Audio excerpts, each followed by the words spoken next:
Jesus queria demonstrar a todos os que estavam ao seu lado o que ele podia fazer, que eram milagres ainda mais extraordinários.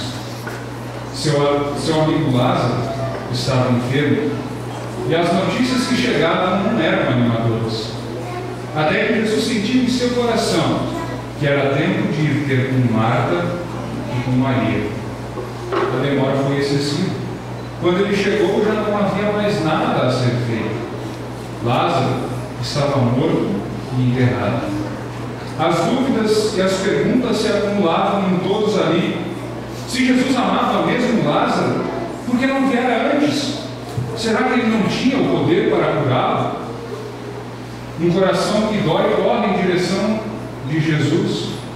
É Marta, que desesperada busca o consolo no mestre e amigo.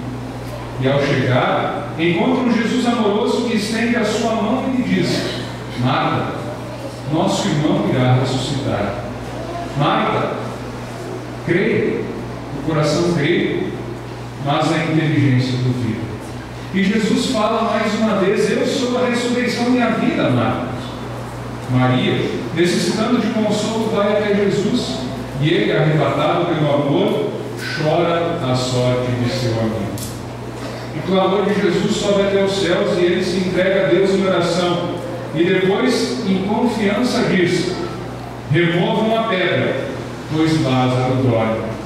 Repreendido, ele demonstra a glória de Deus, dizendo: Lázaro, vem para fora.